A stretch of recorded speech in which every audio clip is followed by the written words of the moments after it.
Well, hello everybody, and welcome back to Portsmouth This Week. And our guest today is one of a breed that I love, and that's an educator.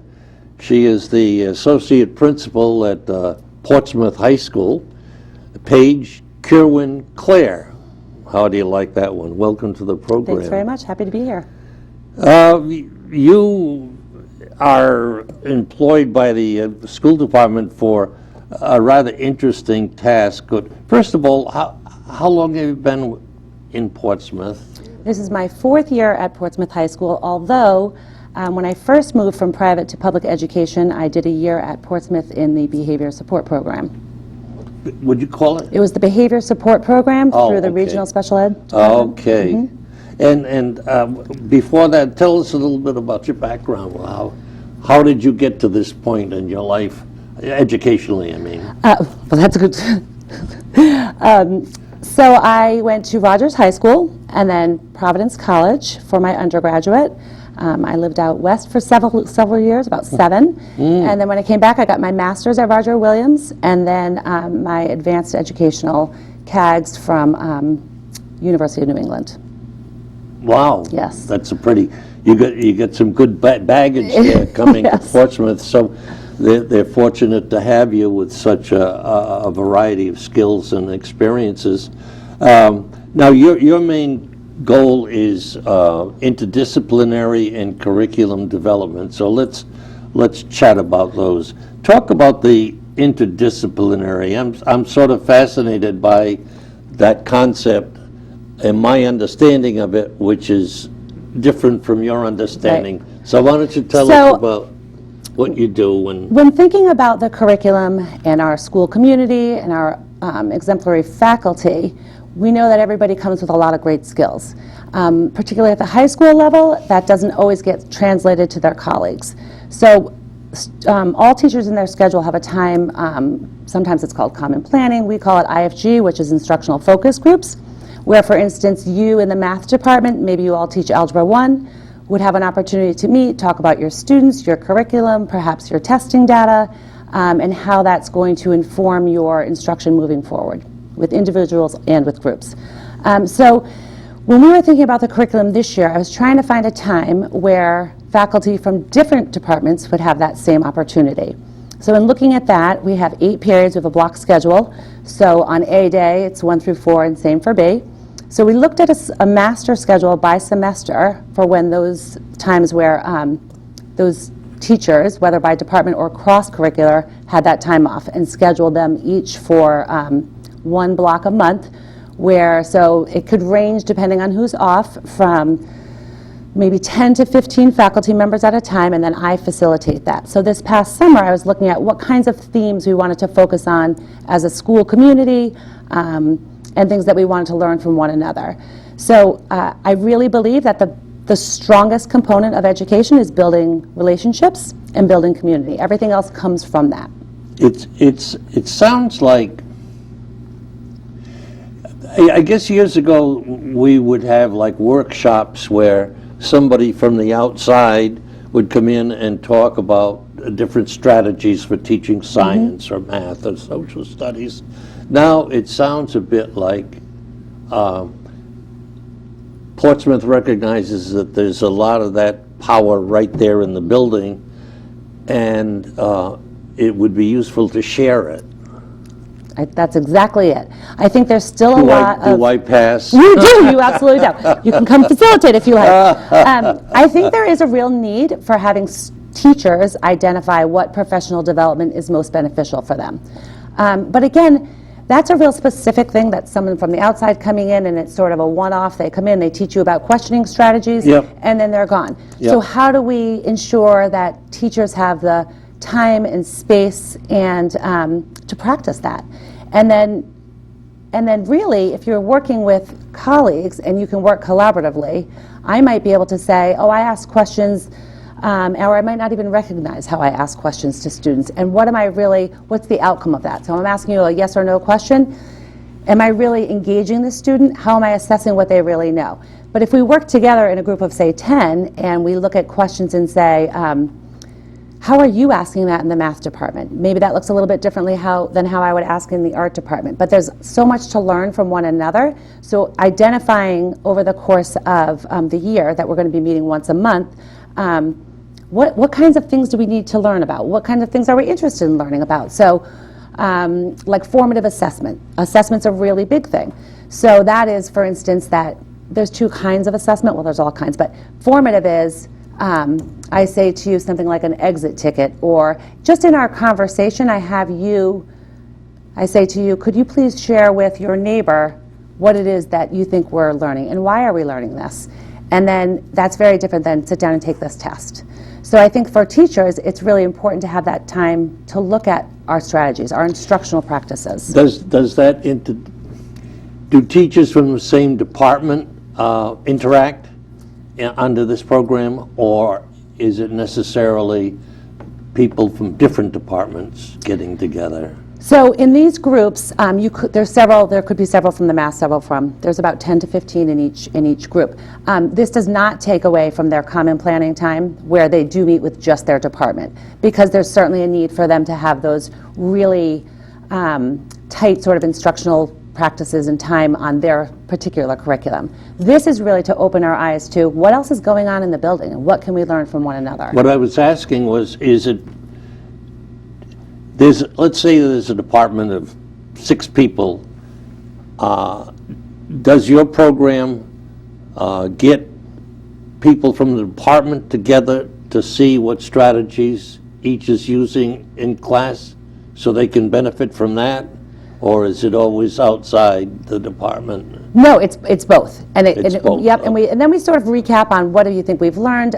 This month is new for us. We do through the district, and then through our own. We do observations of formal observations of teachers. Yes.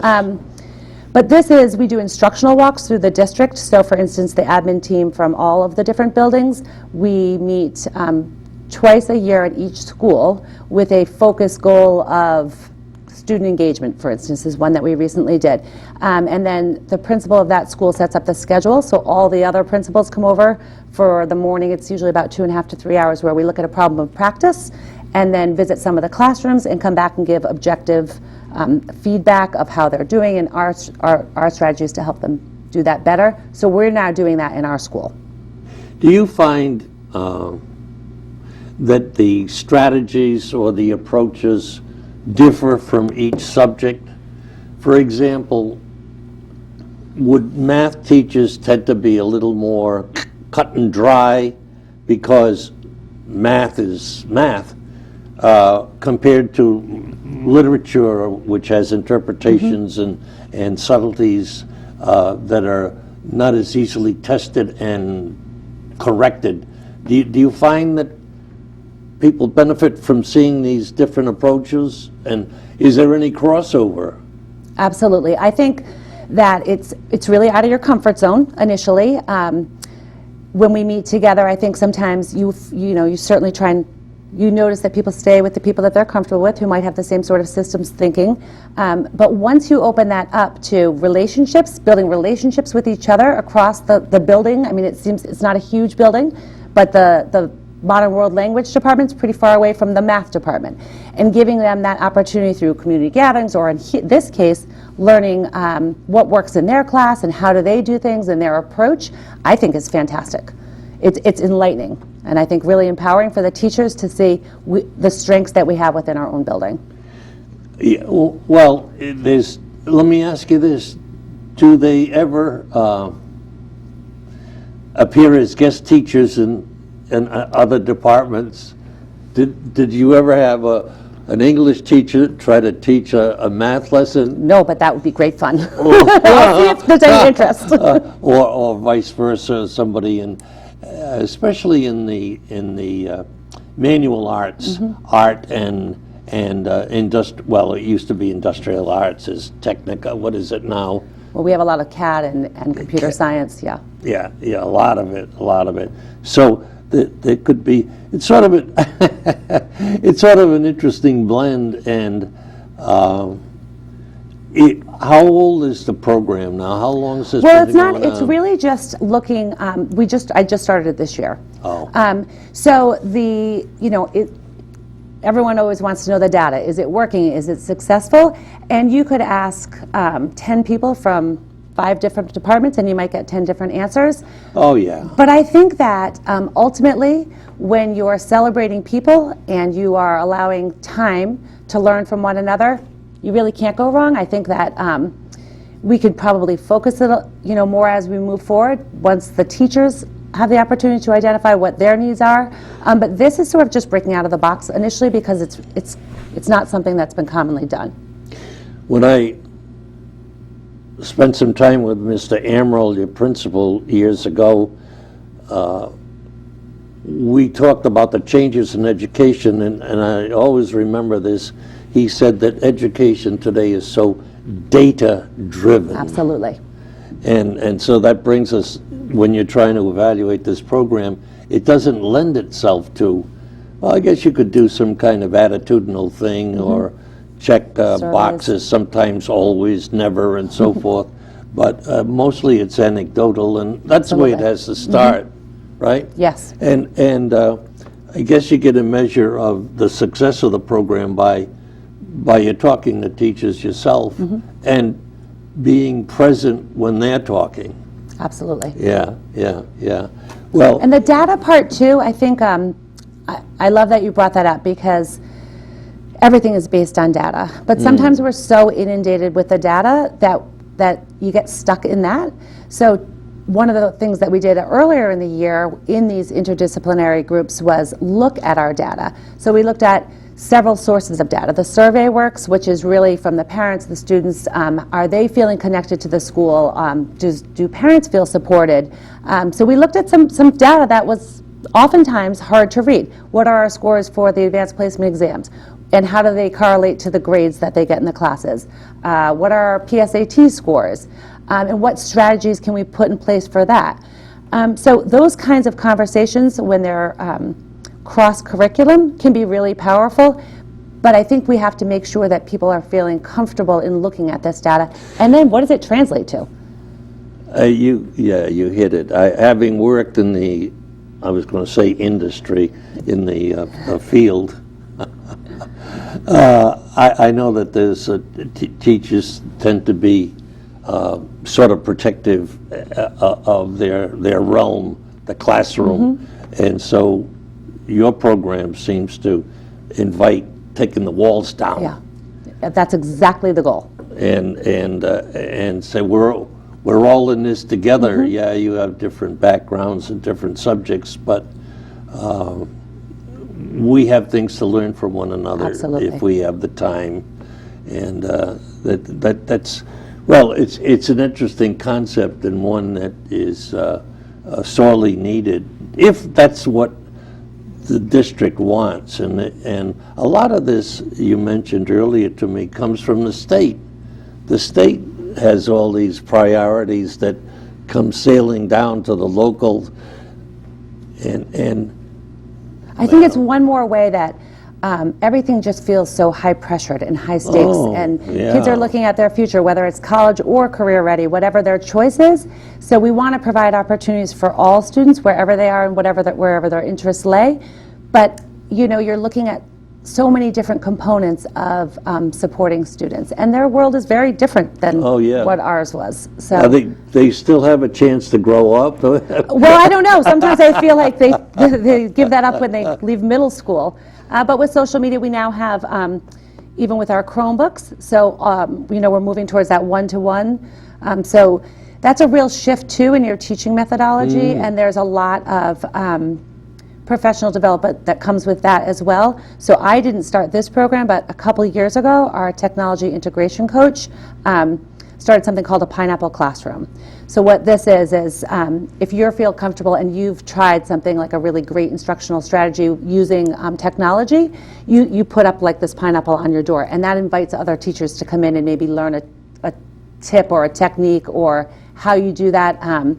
We've been doing a lot, particularly in the math department, they're called flipped classrooms. I'm not sure if you're familiar. Flip? Yes.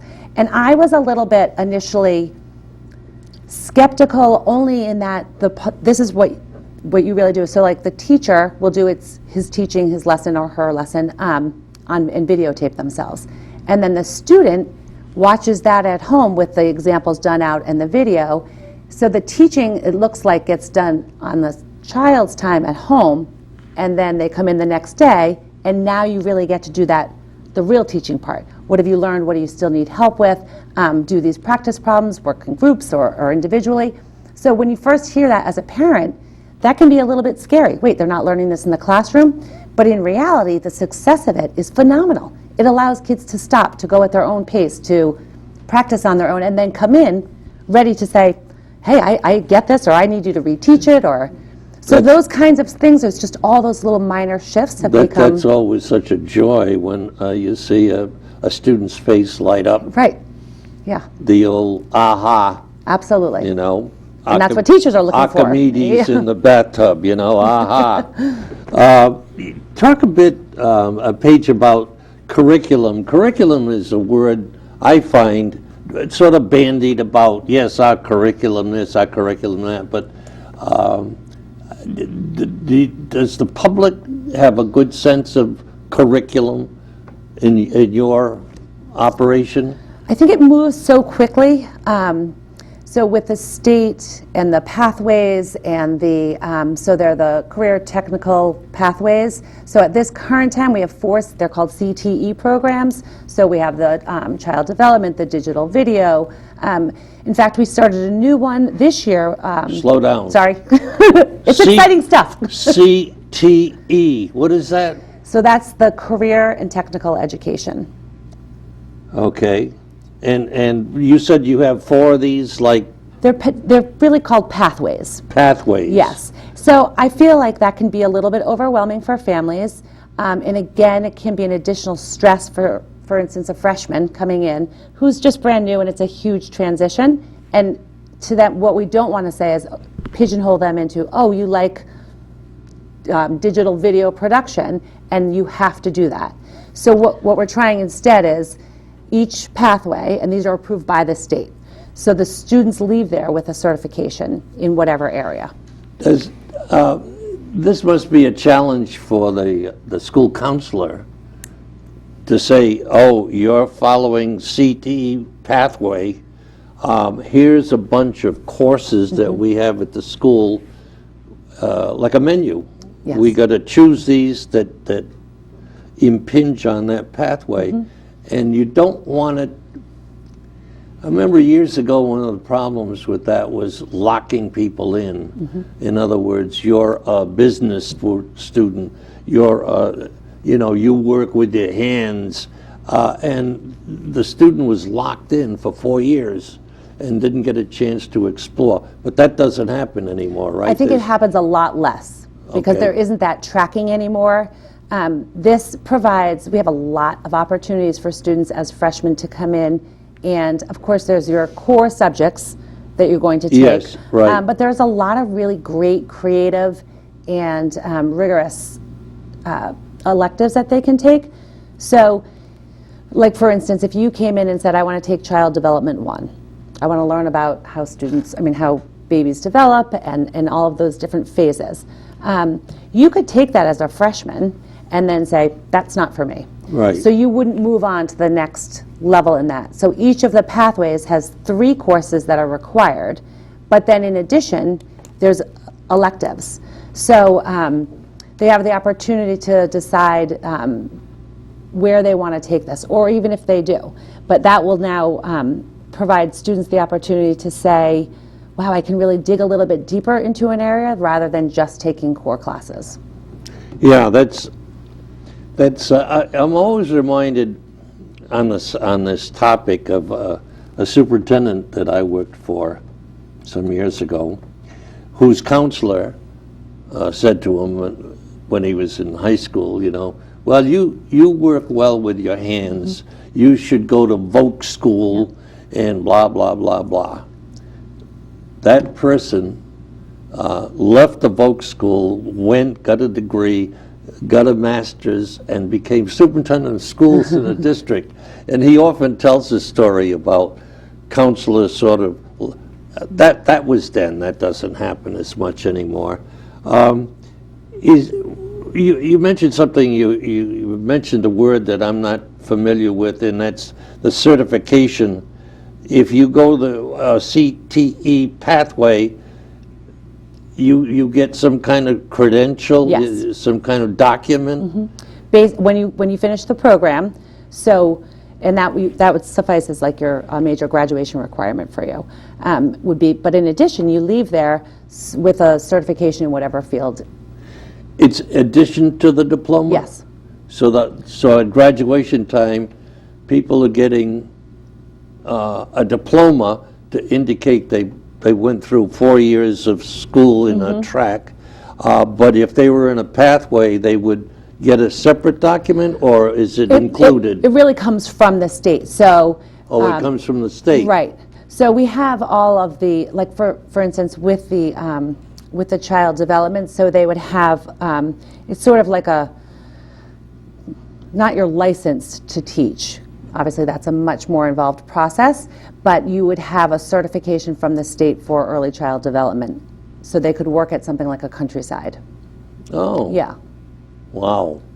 That's quite. So it's pretty powerful for kids. Well, it's quite a reach. My experience in education was a lot more local driven, and the state wasn't as much involved, and the data and all that stuff. Interestingly, the morning paper I opened just before I came here, the new commissioner and the new principal at the Providence School Department says, the state could use a lot of improvement. So in other words, not only is Central Falls and Providence and Pawtucket and so forth under scrutiny, but the whole state is. And there's a lot of very discouraging data on our performance regionally and nationally and so forth, and it's catching a lot of people's attentions. I think the state testing has become so, those requirements are really pretty intense right now. So we started for the first year this year doing the PSAT 8-9. So that's all the 9th graders coming in are tested, and it gives a baseline. And then they're tested again in 10th grade. And then the 11th grade is the PSAT in the fall, and then the SAT in the spring. So there's a lot of state testing. They also do all the juniors get tested for a national science test. There's a lot of different testing. Yes, I see that in the paper often. There's, from an accountability, the data and the testing is useful and maybe necessary for the taxpayers and the parents and the people involved in the system to know, is it working? On the other hand, it was my experience that a lot of teachers felt constrained or, I don't know, put in a straitjacket. Yes, you could veer off into this area, a teachable moment. Absolutely. But you got to drive this drill to meet those standards, and I often wondered whether, we gained something and we lost something. Do you feel the same way? Or? I do. I think we have to really be careful to ensure that we're not teaching to the test. So let's take the skills rather than the data.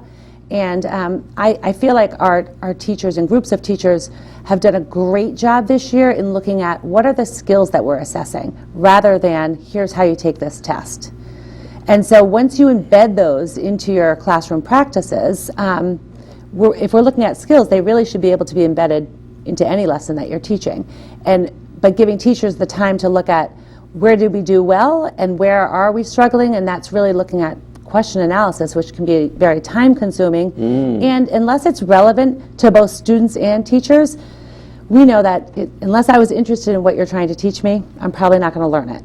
So unless we can sort of communally become invested in that. And I think families have done a really great job. Traditionally, the SAT has been significant because unlike other state tests, this one directly correlates to college admission. So I think there's inherently a lot more investment in that, but we try and do a real strong reach out to families on that, provide interventions for kids who aren't meeting the benchmarks.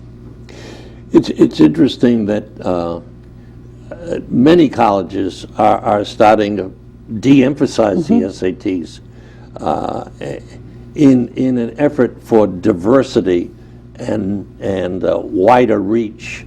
Those SATs prove to be, sort of earmarked to certain populations, and so it's interesting. It's interesting as the high school developed to analyze the SATs to ensure college acceptance. The colleges are saying, well, maybe we ought to de-emphasize that. It's constant changing. It's interesting, challenging, I guess. It's extremely challenging. Yes, on a daily basis. Yeah. Well, I think the curriculum development, is there a mechanism that curriculum develops? Well, everything, the core things, all the core courses would be based on, yes. So those would be based on the Those are common. spelled out, right? Yes, yes. But for instance, in the math department, you want to provide opportunities for all kids to be successful wherever they are. So not just the kids that are headed off to a four-year college, but for all students to leave our school being college and career ready. So if you have diverse opportunities like things like financial algebra, so now you're focusing on perhaps the stock market or setting up a budget. Financial algebra, I Yes, love it. it is. And it's great, though, because it really provides an opportunity for students to learn things that are relevant. I understand what you're saying. I'm laughing that we didn't have that sort of look at it, but it was one that we probably needed, and we had to wait till you came along. Not me. So, yeah, so much of the state, that core curriculum and so forth, dictates what students must be exposed to and learn, and then there are the other exploratory areas. It sounds like years ago when I did a study of comparative ed, and the model was always in France. The director of education for the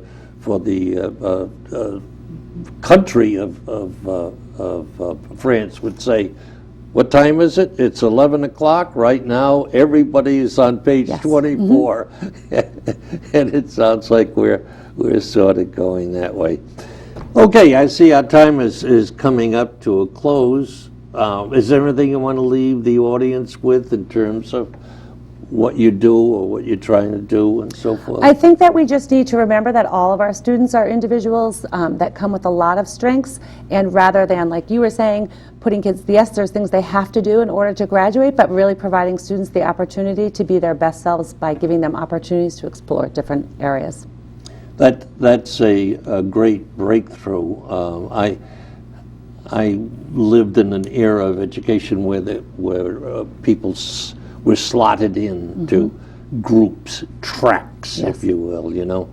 Well, Paige Kirwin-Clair, hyphenated. I'm very happy to meet you and spend some time with you. Thank you so much for having me. That concludes our program for this week. Next time, we'll be here again for Portsmouth This Week.